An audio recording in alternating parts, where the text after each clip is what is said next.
Hey guys, happy Thursday and welcome back to the stream. We obviously are streaming at a weird time right now. We are streaming early because I was invited to go catch up with all of my old buddies at PragerU. They have their annual fundraising gala in Palm Beach this evening. It is already 2:15-ish Eastern time, and I'm supposed to be there at like 5:30, and it's a good jaunt away from where I live. So we're going to stream, and then I'm going to quickly change into something a little bit more appropriate for a gala, and then I will be there tonight. So thank you guys so much for rolling with the punches on a different streaming time today. You know, it's interesting having tried a couple of different times for the stream in the last few weeks. We've done some earlier streams, we've done some later streams. The State of the Union stream that we did super late at night was a great experiment because we had record high viewership across platforms. So out of total curiosity, would you guys be in favor of, opposed to, how would you feel about an evening/nighttime Eastern time stream versus earlier in the day? I think it's interesting to just think about, play around with. We're totally independent over here. We're not beholden to the schedule of a network or another company or competing times. So if you guys are wanting to shake things up and maybe do things later in the day, totally open to something like that. Just let me know in the chat. Our stream today is about a really important subject that has been taking over the news cycle in the last several days. I've been waiting to comment on it, honestly, because I wanted to see societal reaction to the story before we talked about all of the nuts and bolts of the decision that was actually made. And interestingly, I'm seeing a really positive reaction to the news this week that England's National Health Service, I guess the whole of the UK's National Health Service, is officially banning the prescription of puberty blockers for children. And this is monumental news for a variety of reasons. We obviously saw the UK be one of the first countries to start the transition of gender for children in various capacities, be it with puberty blockers or surgeries or hormone therapies or anything in between. And other countries in Europe joined suit as some of the first countries in the world to do this, Sweden being one of them.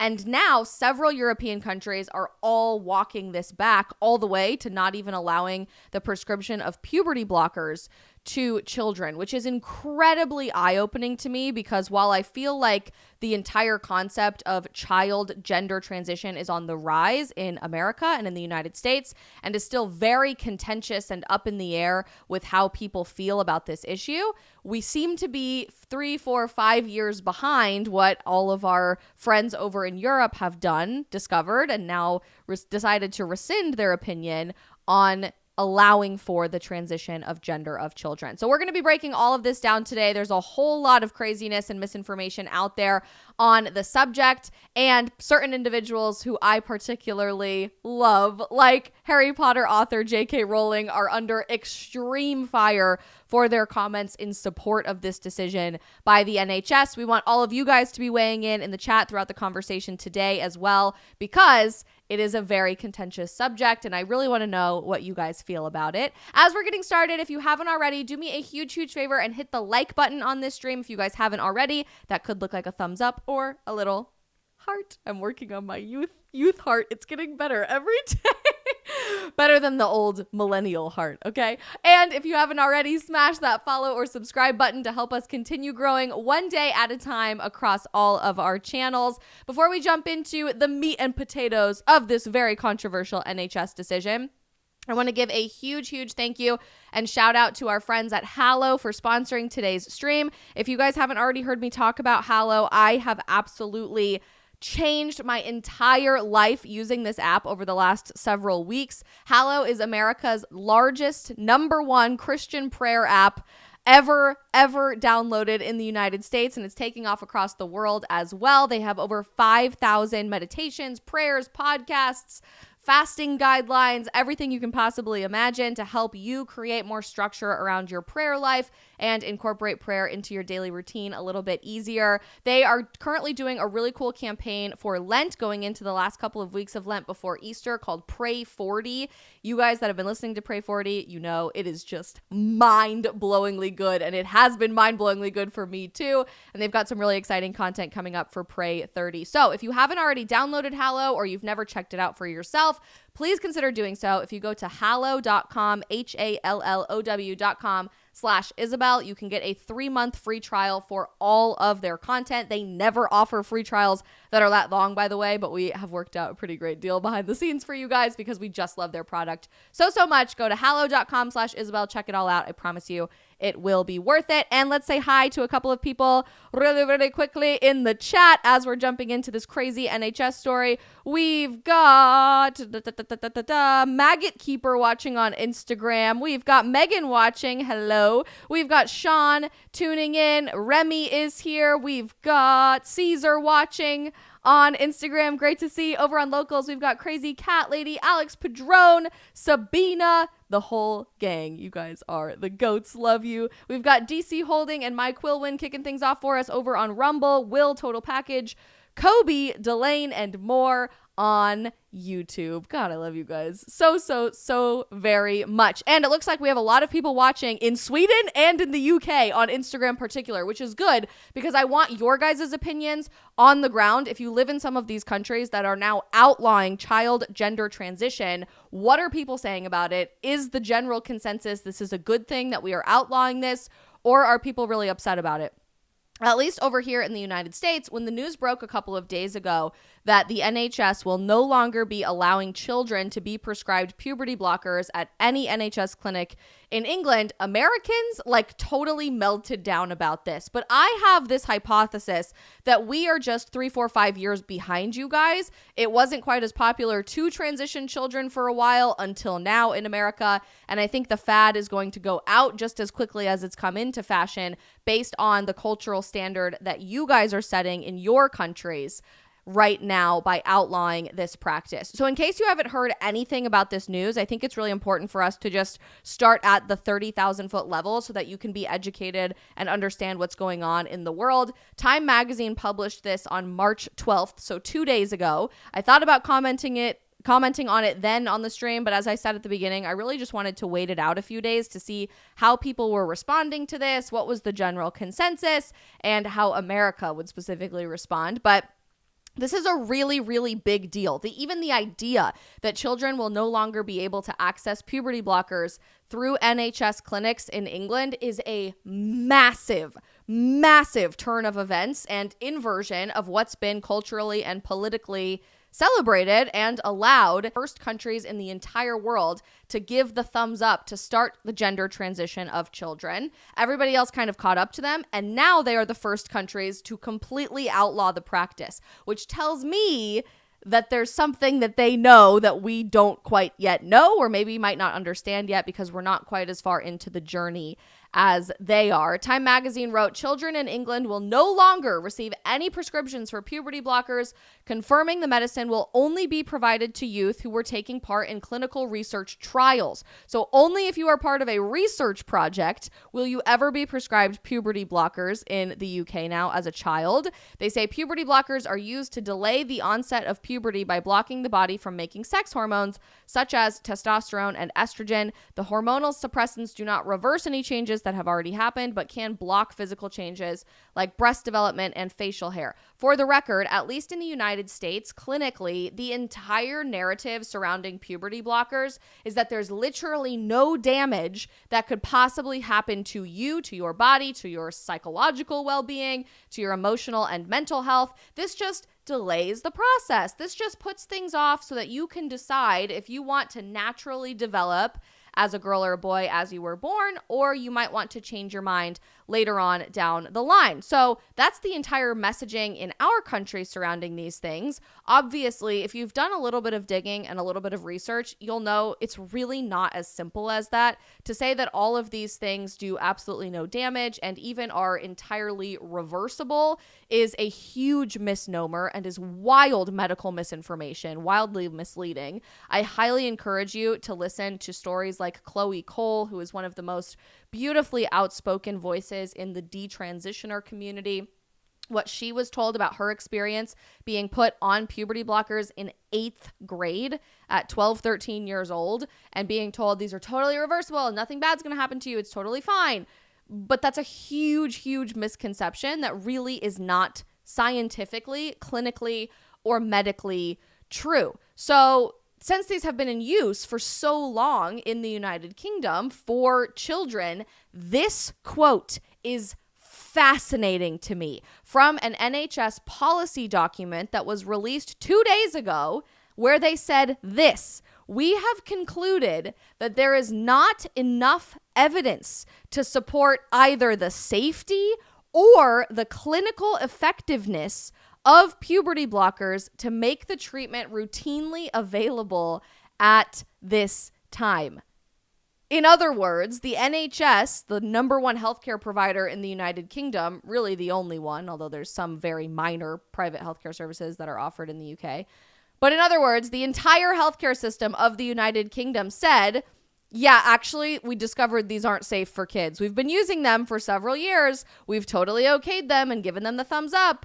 But these are really not safe for kids, and we no longer feel comfortable offering them because they're not these magical, no harm done, totally reversible chemicals that we kind of told you that they were over the last several years. That sentence in and of itself should blow your mind, should make you stop in your tracks, should make you realize that people are, in fact, beginning to follow the science when it comes to massive, massive policy decisions like offering medicine off-label. By the way, puberty blockers were not designed for this purpose of blocking puberty. They're using other pharmaceuticals that were designed for other purposes that just so happen to also have a clinical application potentially in halting your body's natural production of testosterone or estrogen. So when we're using pharmaceuticals off-label, we're in big trouble. We're in really big trouble. And we're actually harming kids, even though we told you this was totally safe over the last several years. That might not seem like, oh my gosh, this like mind-blowing thing. It should be mind-blowing, but I want you to at least think about the courage that it took for the NHS to put this out, because this goes against the entire global community on a trend and what's considered culturally acceptable that arguably the UK started. A trend that they normalized in creating a process for gender transition for children as one of the first countries worldwide to do this. It takes guts and courage and honestly a whole lot of humility, which is very difficult to embrace, especially in the scientific world, to say, actually, we got it wrong. We got it really wrong. And we're okay to admit that in our official policy documents, saying we have concluded there is not enough evidence to support the safety or the clinical effectiveness of puberty blockers to make the treatment routinely available at this time. Wow. That should floor you.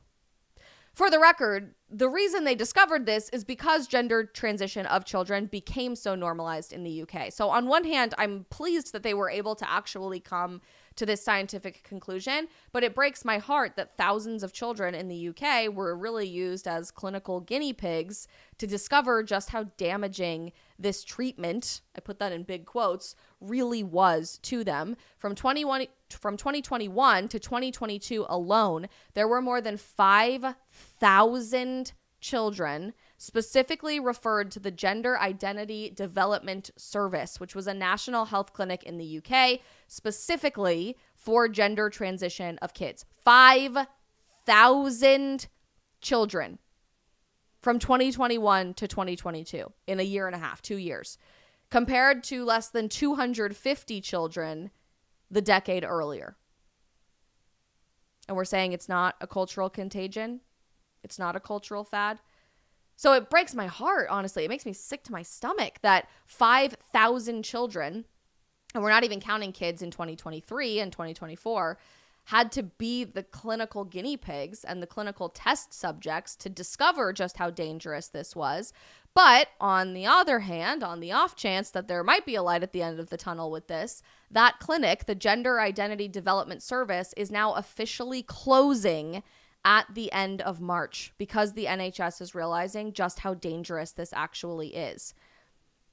Even in spite of the UK admitting some humility and some wrongdoing and following the actual science, most United States medical associations, arguably all of the official United States medical associations, continue to approve puberty blockers as a very medically accepted, thumbs-up treatment for transgender and non-binary identifying kids. And there has been a lot of wide criticism in the UK, but from what I can tell, a lot of the backlash to stuff like this, to the decision by the NHS, has come from America, not from citizens of the UK who understand this a bit more intimately than we do. So I know we have a whole lot of people who are watching from other countries. I saw a few people say that they were watching from London. So I really am curious, if you guys are watching in the UK, in our chat, can you tell us how are people responding to this? And is there more support than what the media would probably lead us to believe that there is? Time Magazine said there's been a ton of backlash to stuff like this. They say the move has been widely criticized.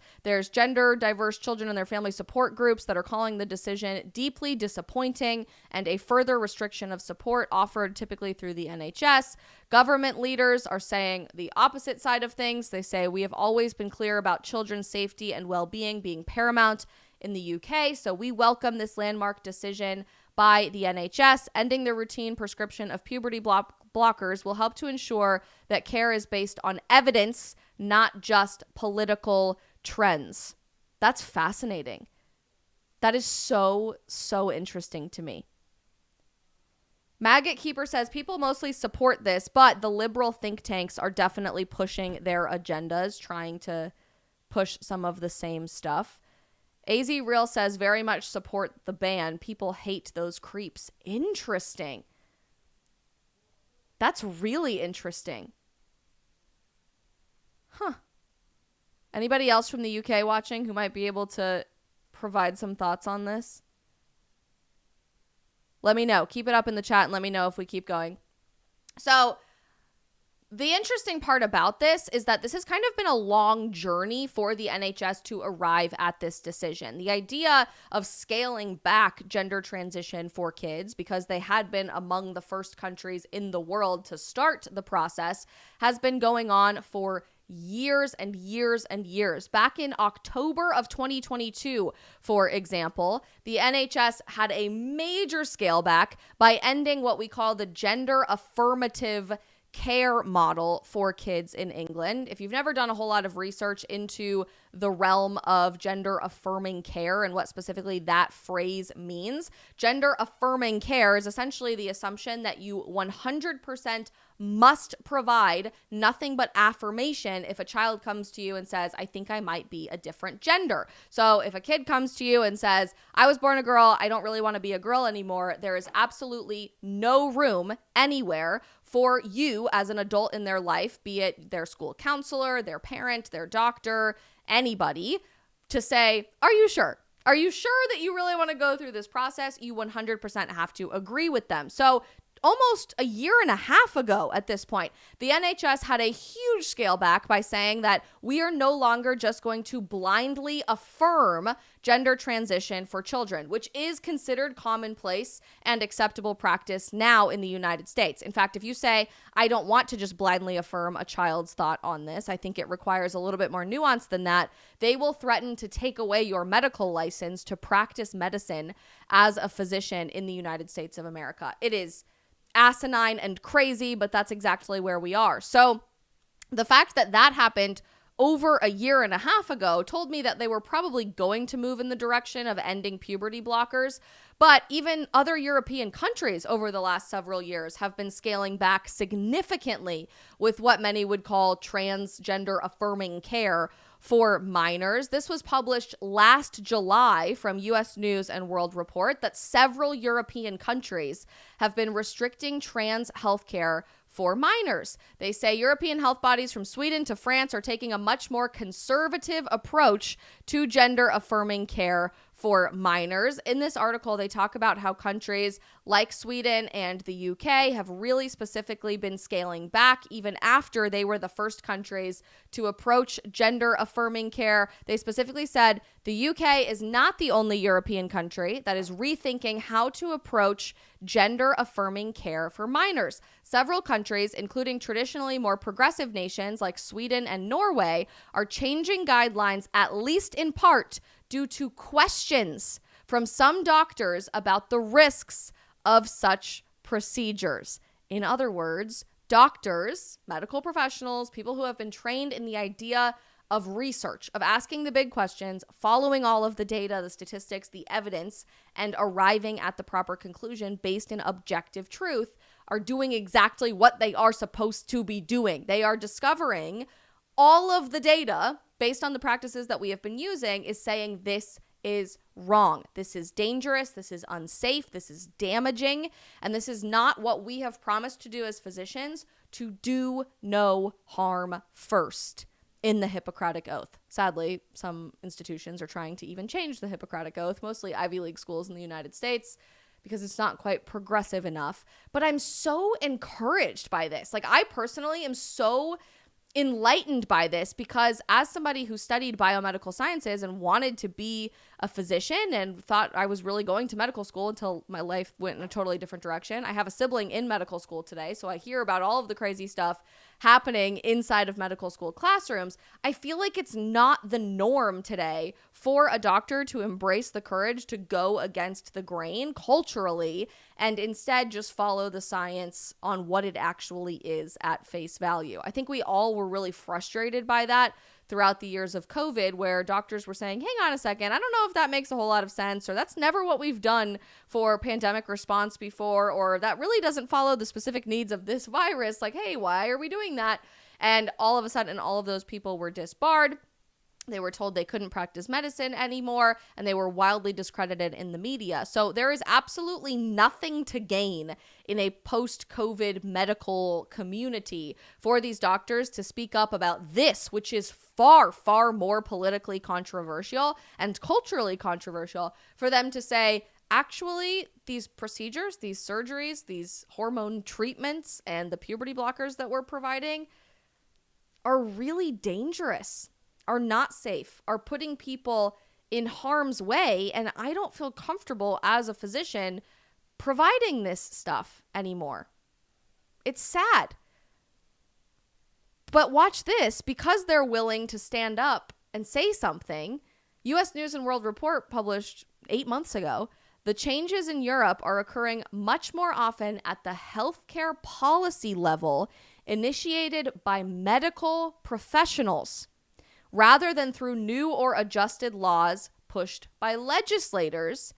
And experts say that they have not been politicized to the extent that they have here in the United States. So unlike politicians saying we need to do this, unlike the government saying this is the right medical decision or the wrong medical decision that we often see in the United States of America, where this has become so hyper partisan. This has completely come down to the color in which you generally support when you're voting, or the person that you want to vote for president of the United States.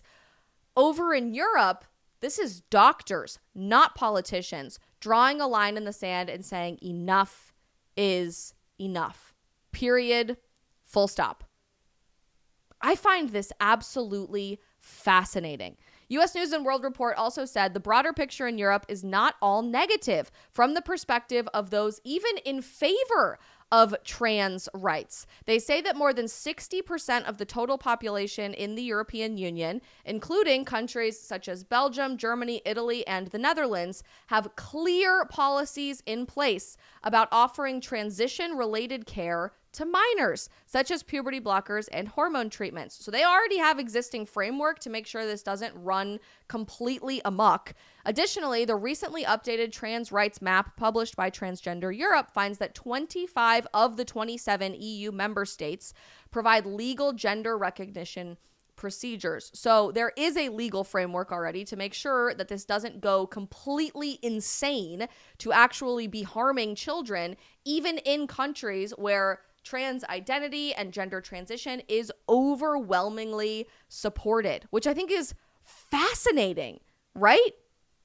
Mats says on Instagram, the mainstream media in Sweden is being silenced on this issue by the people who own those companies. Free speech, free media, my ass. Yeah, I mean, that's fascinating that the general population feels this way, but the media is trying to get you to believe something that is entirely the opposite. Wow. Elizabeth says on YouTube, the fact that we spend time debating gender transitions in the first place is sad, and it's the same with men in women's sports. Our society needs to stop pretending stuff like this is normal. Well, at least in the UK, in Sweden, and in several other countries across Europe, doctors are not pretending like this is normal or okay anymore. They're standing up and saying, hey, I don't think this is something we're supposed to be doing in a clinical medical setting.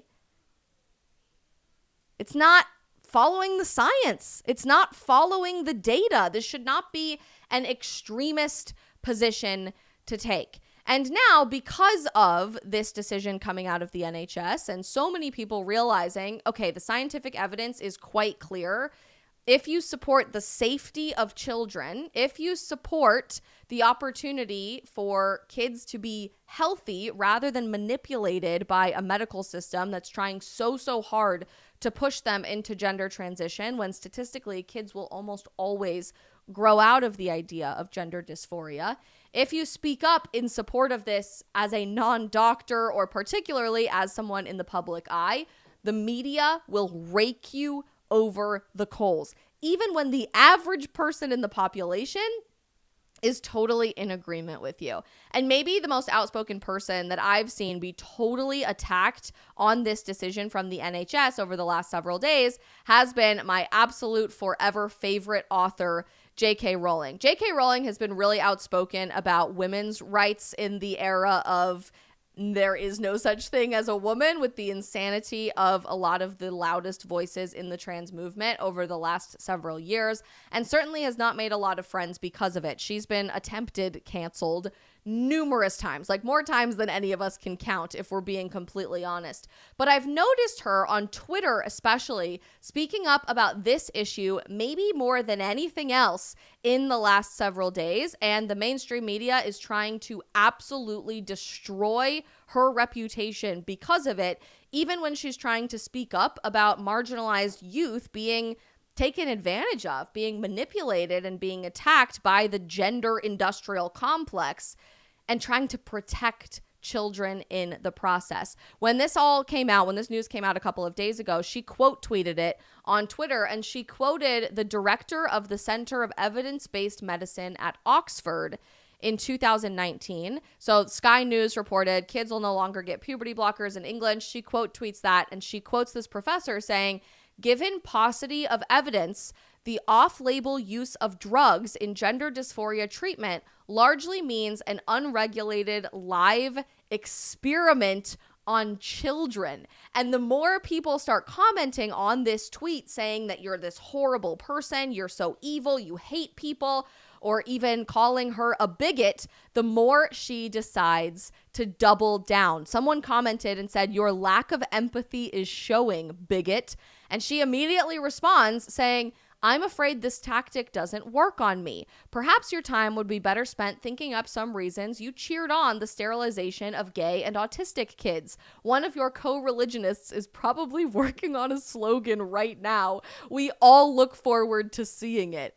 In case you're curious why she mentioned gay and autistic kids in particular, there's been a long-running theory in the United Kingdom that puberty blockers and this idea of transitioning the gender of a child has largely been focused on children who are on the spectrum for autism, or who may be presenting as like a feminine boy, being gay, being homosexual. And instead, people are trying to say, no, you're not actually a feminine boy. You're not gay. You are a girl. And therefore, we need to put you on puberty blockers immediately, and then start with hormone therapy, which will render you sterile, infertile for the rest of your life. So she ended up retweeting this post saying that puberty blockers lock mainly gay and autistic youth into a treatment pathway that renders them infertile and has adverse effects on IQ and bone density. The comparison to abortion is desperate and crass and ignores the gay conversion practice objection. So this gets really spicy, and all of a sudden people start like freaking out and trying to bait JK Rowling into the most ridiculous possible scenarios. And Yahoo News, among pretty much everyone else in the mainstream media complex, takes it upon themselves to try to discredit anything this woman has ever had to say, because they think that she is off the rails. I personally am just sitting here with my bucket of popcorn, like so ridiculously excited to see this woman get more outspoken and more based by the very minute. Like, JK Rowling, just give this woman the microphone, let her do literally everything in society, and I think we would all be much happier because of it. But as this goes back and forth and people start baiting her and trying to get her into these weird situations in Twitter, and she's not backing down, she keeps standing up for her point of view, it gets into this idea of censorship and fascism. And this is the headline published last night from Yahoo Entertainment because of evil JK Rowling. JK Rowling insinuates the Nazis did not burn trans books. Gee, let's see how ridiculous and beyond the pale this article could possibly be, shall we? They wrote, JK Rowling is once again making ignorant and anti-trans comments online. On Wednesday, the Harry Potter author's name began trending on X thanks to an ill-advised post in which she denied the claim that Nazis burned books on trans healthcare and research. So this is the specific tweet that they're referencing, obviously using pretty much every single buzzword and marginalized group and potentially horrible insult like the word Nazi to gain everybody's emotional anger on the side of the mainstream media and on Yahoo News. But literally just think logically for half a second here, okay? The comment that was left on JK Rowling's post said, the Nazis burnt books on trans healthcare and research. Why are you so desperate to uphold their ideology around gender? So someone is calling JK Rowling a Nazi by saying that the Nazis specifically went after trans people, and the Nazis specifically were banning books on trans healthcare, and that was their entire reason for existence as the Nazi Party, which is ridiculous and inflammatory and the most unbelievable partial truth specifically aimed at garnering emotional outcomes from this conversation. It's just so far beyond the pale. I literally cannot. Is it possible that the Nazis burnt books on trans things? Sure. I guess, theoretically. Were there many books on trans healthcare in the 1930s? No, probably not. I would be really shocked if that was the case. But okay, I also know the Nazis burnt a whole lot of Bibles and a whole lot of history books and all kinds of other pieces of literature as well. So obviously this is ridiculous and specifically aimed at trying to get JK Rowling to respond and say the Nazis were right. I don't even know how you can create a literate argument that the Nazis had this very staunch, very specific ideology around trans issues and trans identity. Could that maybe have been the tiniest part of their MO while they were in political power in Germany? Sure, I guess, theoretically. But good Lord, is this just the most straw man picked argument that I can't. I just immediately started laughing when I read this. And so did JK Rowling, clearly, because she decides to quote tweet this and say, I just How? How did you type this out and press send without thinking, I should maybe check my source for this because it might have been a fever dream? Perfect response. Could not have crafted a better response myself, to be honest with you. And of course, Yahoo News lost their freaking minds. They said soon afterwards, many X users replied to Rowling's tweet to point out this is in fact true. So now they have to create this entire historical backlog of how Adolf Hitler was specifically going after trans people, which again, is that historically likely probable that that was a tiny part of what the Nazi Party and Adolf Hitler were trying to do in Europe in the 1930s and 40s?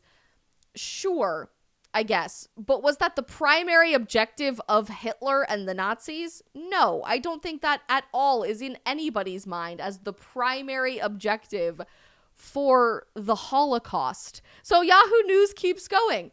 And a clinical instructor at Harvard, because Harvard is so trustworthy and 100% accurate these days in the last several weeks, named Alejandra Caraballo, confronted Rowling on X for, as she put it, engaging in Holocaust denial. The author came back with a strange reply in which she chided that neither of the articles this woman had included in her response support the contention that trans people were the first victims of the Nazis or that all research on trans healthcare was burned in 1930s Germany. I don't think that's really Holocaust denial to say that the very first people targeted by the Nazis were probably not trans people. Is it theoretically possible? Sure, but the evidence that you that you provided does not support that claim. All of a sudden, that all now makes JK Rowling a Holocaust denier.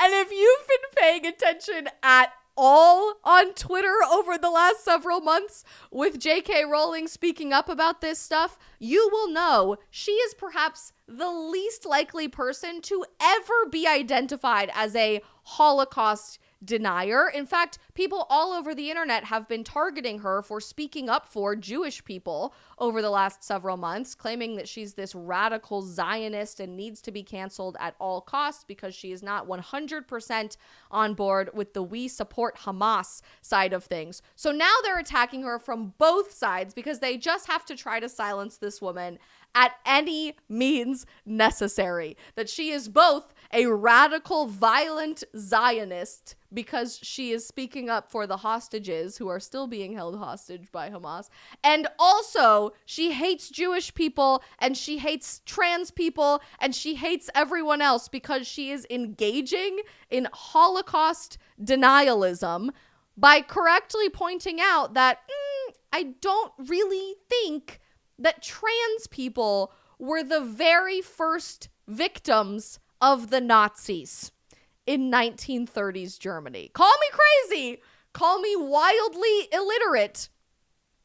Call me a Holocaust denier. But I'm pretty sure, she says, these people were not the very first victims of the Nazis in their rise to political power. Fascinating.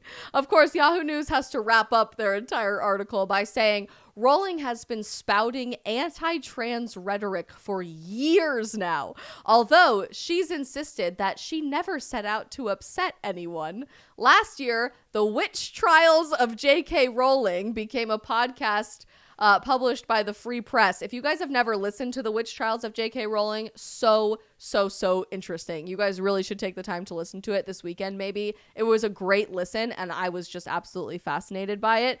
Claimed that the author was a survivor of a larger culture war. Well, yeah, she was. Like, she is being targeted by every direction by literally people who hate each other, all with the aim of silencing her because she's trying to speak objective truth into a world that is very specifically trying to erase the very concept of objective truth. Truths like men are men and women are women. And there is a difference between trans women and cisgender women. That is just an objective piece of reality. That doesn't invalidate or discredit anyone's existence. That doesn't say, I hate you and I want you to die. That's just objectively a piece of truth out there in the universe. Predictably, Yahoo News says the podcast included just enough opposition to Rowling to skate by, but not enough to capture the full argument. Regardless, it appears that Rowling won't be letting this go anytime soon. Source, trust me, bro. In the wise words of Alex in our chat. So again, if you scroll through this woman's Twitter, somebody point out to me anywhere where she's this radical, horrifying bigot who's calling for the mass genocide of people or saying that you all need to unexist in all of human history and moving forward because I hate you. Her pinned tweet was maybe her most controversial tweet of all time. It has 29 million views. And literally what it said is, men defining what a woman is, what women should and shouldn't fear, what women should and shouldn't say, what rights women should be fine with giving up, and of course, what constitutes real misogyny. Get a bloody mirror. That's real misogyny. Looking right back at you. Couldn't agree more, to be totally honest with you. If you keep scrolling through all of this, it's just fascinating because she actually will go out of her way to defend her positions with very eloquent reasoning, extremely eloquent reasoning. There was one that I was reading this morning that I absolutely loved. Sorry, I'll take the scroll off because I know it hurts people's brains when you scroll that quickly. This maybe broke everybody's brains last week, but I loved it. On March 10th, for International Women's Day, this was Mother's Day in the UK on Sunday. Happy Birthing Parent Day to all whose large gametes were fertilized, resulting in small humans whose sex was assigned by doctors, making mostly lucky guesses. People called her the C word for saying that. And she said, I'd return the compliment, but as the old joke goes, you are neither deep nor warm enough. She is fully unhinged. This woman has gone beyond the cliff of not giving a single F for what people are going to say about her in the process of speaking up for objective truth. And obviously she's funny. She's very funny in how she's articulating all of this. But she's honest. She's honest and she's quite eloquent in the process. Stuff like this, for example, where she says, I respect every trans person's right to live any way that feels authentic and comfortable to them. I'd march with you if you were being discriminated against on the basis of being trans. At the same time, my life has been shaped by being female. I do not believe it is hateful for me to say so.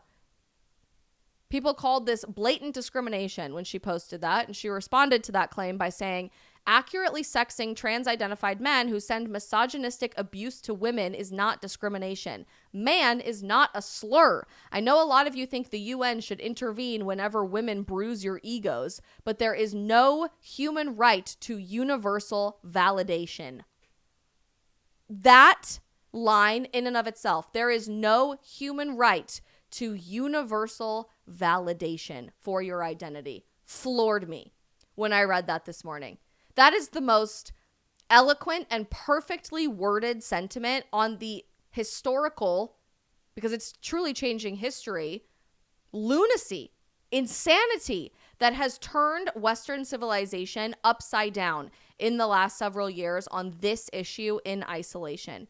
I am in awe of what this woman is willing to do, of her courage, of her ability to articulate these things in a way that most people are unable to so eloquently deliver. I truly love JK Rowling today far more than I ever have throughout my entire life. And that's saying something because I am maybe the world's biggest fan of Harry Potter. I always have been. I read book number 7 in 5th grade the day that it came out, and I finished the entire 800-page book in one day. It was the single best day of my entire life. So I love now seeing the author of my all-time favorite series be so outspoken about truth, about supporting women, about what actual feminism is supposed to look like, and fighting back against the people who are trying to discredit her for saying so. Because the average person in the public eye, the average person with a platform and a position of influence, particularly for literally billions of people all over the world who have engaged in her brilliance in creating the Harry Potter franchise, the pressure to silence yourself, to self-censor, to sit down and shut up, I can't even imagine how enormous that must be and how difficult it must be to continue going down the route of saying the truth, despite knowing the backlash is only going to get bigger and bigger and bigger and bigger every single day. But she keeps getting up. She keeps saying it. She keeps leaning in. What all started with trans women are different from cis women has now ballooned into saying puberty blockers for kids are wrong. And I want to say something about that. To every other major political issue affecting gender of our time, and even for standing up against terrorist organizations abroad for holding children hostage for over 150 days. So I love her. Absolutely in awe of what she's saying. But in particular, I love that she's bringing attention to the obvious manipulation, abuse, and psychological distress that child gender transition and puberty blockers has been bringing to children in England through the NHS over the last several years, since they became the first country really worldwide to do this at such a scale, with thousands upon thousands of children being pushed into this gender industrial complex for so very long in the UK alone. So chat, I'm really curious. Now, having discovered that England and Sweden and several other countries across Europe are now wildly scaling back and or completely banning child gender transition entirely, do you think that the United Kingdom and Sweden and every other country in Europe making these decisions is going to positively influence America to do the same thing? We're starting to see some stuff on a state-by-state basis, at the very least, with different states saying we're going to completely restrict this practice. But then you see states like Colorado, where I grew up, California, and more, that are pushing kids into this behind their parents' back, that are taking away medical licenses for doctors who don't 100% buy into gender-affirming care, who are taking custody from parents, from your children away from parents, because they're not totally bought into the idea that their child really has gender dysphoria, that they've never expressed any symptoms of this. So we're already starting to see it on some state-by-state issues, but do you think this might encourage other people and other countries to do the same thing nationwide? I'm fascinated. Let me know in the chat. I know there's a little bit of a delay.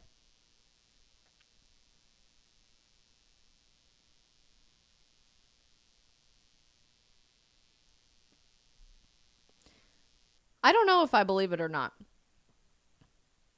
Sean says Canada is doing the opposite of scaling back on this.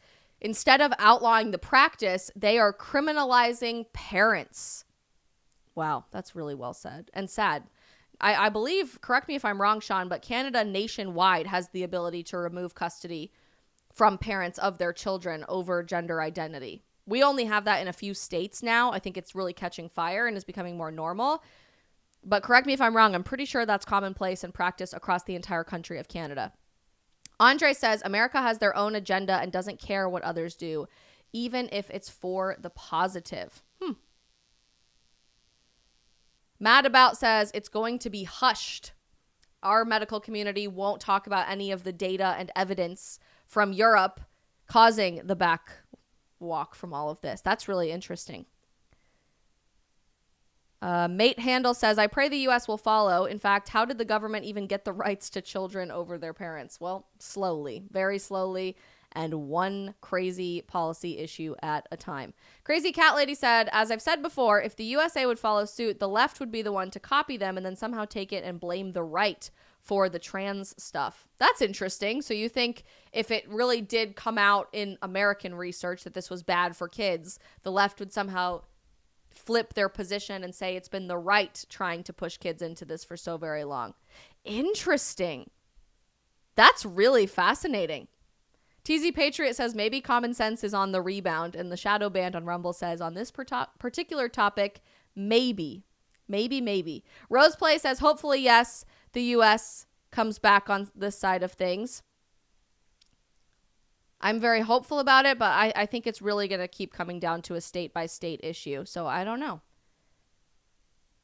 I'm not entirely sure. Pa Kelly agrees this will be hushed in the media, just like the scientific data and evidence related to COVID in the American media. Well, if that's the case, I think it's just going to take a few years for everything to catch up, because as we said earlier this week on the 4-year anniversary of COVID being declared a global pandemic, Libby, please stop, being declared a global pandemic, all it took was 4 years for our mainstream media, Libby, to say COVID can be treated like the flu now. So maybe it'll just take a few years. My dog is very passionate about this subject. Come here. Somebody's asking if this is scripted or pre-recorded. No, obviously this is happening in real time, because I wouldn't want my dog to be interrupting the stream so very rudely if it was pre-recorded. Come here. Come. Come here. No, come here. Come here. Libby. Read the comments with me and stop barking, please, okay? Read the comments and stop barking. Oh, excuse me. That was incredibly rude. Rock says Libby is making her point on the trans debate. Yeah, pretty much. That's my dog's entire agenda here. She has to make her voice heard in this process too. A Spade says on Rumble, the drug companies will silence this in the American media due to billions of dollars being lost. It's all about the money. That's really interesting to think about. And arguably the one major holdup that I think America has to walking back on the child gender transition debate. It's become so ingrained in the American pharmaceutical industry to make this normalized that I think it really is going to be up to the pharmaceutical industry whether or not we walk this back or we keep going further into lunacy. I talked about this a couple of months ago, but we are in a really unique spot right now in terms of healthcare policy in America, largely on the issue of abortion, because we overturned Roe v. Wade about 2 years ago. And in that process, Planned Parenthood has actually become the #1 provider of hormone therapy for kids, for teenagers, instead of a doctor's office. So at most Planned Parenthood locations across the United States, a teenager, can show up with no history of gender dysphoria, no letter from a therapist, no actual diagnosis of gender dysphoria signed off by a physician, and they can walk out the same day with testosterone in hand. And obviously, Planned Parenthood is doing this to retain their business because they are losing business in so many different states across the world, specifically from abortion. And it's really fascinating to me to see that this is the new industry that they're going into, because it's probably going to make them a whole lot of money. So you're right. I think you have a whole lot of accuracy there. That was on Rumble. Whoever just commented that, A Spade, because it's not just the pharmaceutical industry, but several different providers of these pharmaceuticals that stand to financially benefit from continuing to normalize this stuff. Sean says each trans kid, at least in Canada, is worth $1.5 million over their lifetime, or $1.5 billion. You didn't specify. Over their lifetime for the medical industry. Either way, horrifying. And if you can get thousands of kids to buy into this stuff, it's just going to continue getting crazier. So I'm hopeful. I'm really hopeful that America follows suit. I'm hopeful to see stuff like these articles saying it's not legislators making these decisions. It's not policymakers making these decisions. It's doctors, it's scientists, it's healthcare providers making these decisions. And the fact that several countries across Europe are just outlawing this practice entirely because of expert testimony from the doctors that were engaging in this healthcare provision is so exciting. And I hope creates a change of tide on this issue across the world to protect children in every single country across the world, because kids deserve better. They deserve better than manipulation. They deserve better than lies. They deserve better than the psychological abuse that often accompanies this industry that sees them as a dollar sign and a commodity rather than a vessel of innocence worthy of our protection, worthy of dignity, and worthy of their identity being who they were meant to be in the first place. So I love seeing news like this. I love seeing courage of people like JK Rowling continuing to speak up and tell the truth, even in the face of adversity. And I invite all of you watching this stream today to join that global fight. Share the scientific data and evidence that says this is dangerous for children. Speak up about it in your own spheres of influence. Talk about it over coffee with a friend, or maybe at Easter dinner with your extended family that's all going to be coming over in the next couple of weeks, and you might wildly disagree on this subject. Post about it on your own social media. Even if you only have 20 followers, you have no idea the type of cultural significance it has when somebody that you trust, that you engage with every day, is willing to stand up and tell the truth, because courage is contagious. And I hope and pray that it continues to be more contagious every day on this issue and everything else across the world. All right, guys, that's it. I got to go run upstairs and put on a sweet outfit because I'm going to a gala tonight in Palm Beach, which is very fun. Apologize to the people for barking, please. No, you don't want to? Oh, that side eye is rude. I have to go have a talking to with this nugget. But I love you guys so much. We'll have our normal streaming time at 3 p.m. Eastern tomorrow. And I've got lots and lots and lots of fun info related to Book Week tomorrow on the stream, because my new book is coming out on Tuesday. I can't wait for you guys to read it. Thanks so much for joining us today. Don't forget to smash that follow or subscribe button on your way out. And we will see you tomorrow afternoon for the stream.